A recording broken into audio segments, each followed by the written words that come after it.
Chers amis de Radio Torah, Shavua Tov ou Mevorach, j'espère que la semaine s'est bien passée et nous revoici ensemble pour la 5e édition de Bonnes Nouvelles. Commençons par nous intéresser à cette mission humanitaire de Tsahal en Guinée équatoriale, en Afrique donc, et qui a pris fin le 19 mars 2021. Envoyé par le ministère de la Santé israélien, ce convoi a livré pas moins de 2 tonnes de matériel médical. En guise de remerciement, 67 membres de la délégation israélienne ont reçu des mains du président de la Guinée la médaille d'honneur du pays et ont donc été faits chevaliers de Guinée équatoriale. Pendant les 7 jours de fonctionnement de cette délégation humanitaire, les forces médicales ont opéré dans les 3 hôpitaux de la ville, ils ont géré des cliniques mobiles pour les villages de la périphérie, fournissant par ailleurs une assistance médicale à 725 patients et pratiquant 92 chirurgies et interventions médicales vitales. Les experts médicaux ont aussi prodigué aux soignants guinéens des conseils pour améliorer la prise en charge médicale des patients. Nul doute que cet acte s'inscrit dans une démarche de glorification du nom de Dieu, de Kiddush Hashem, rejoignant les propos du docteur et colonel Fink, qui s'est dit heureux de représenter Israël avec honneur. Penchons-nous cette fois-ci sur une actualité santé qui ne touche pas le Covid. C'est bien rare en ce moment, mais ça existe encore. En effet, aux États-Unis, un vaccin du VIH vient de passer la première phase de son essai clinique avec succès. Mené sur 48 adultes volontaires, la moitié des participants ont reçu 2 doses de vaccin et une autre partie ont reçu un placebo.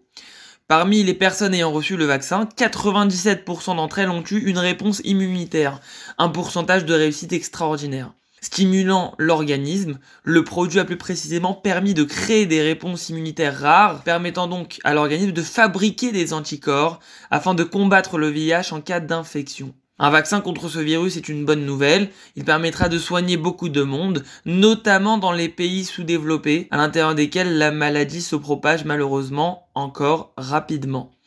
Néanmoins, la commercialisation de ce vaccin n'est prévue que dans quelques années.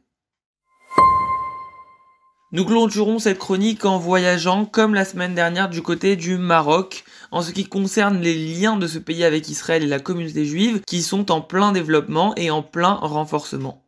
Alors la semaine dernière, nous avions parlé de ces accords culturels avec les musées juifs, les écoles, les lycées au Maroc.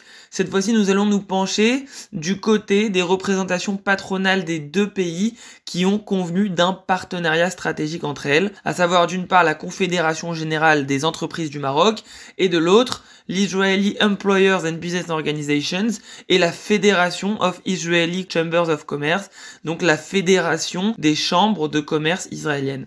Cet accord devrait permettre la création de fortes synergies entre les communautés d'affaires israéliennes et marocaines, mais aussi d'instaurer un échange d'informations et d'expériences dans des domaines tels que les échanges commerciaux, la recherche et le développement, l'innovation et la technologie. Auriel Lin, président de la Fédération of Israeli Chambers of Commerce, la FICC, déclare que le Maroc pourrait être un pont de liaison avec l'Afrique du Nord pour les entreprises israéliennes, notamment pour les industries automobiles, agricoles, alimentaires, textiles et chimiques.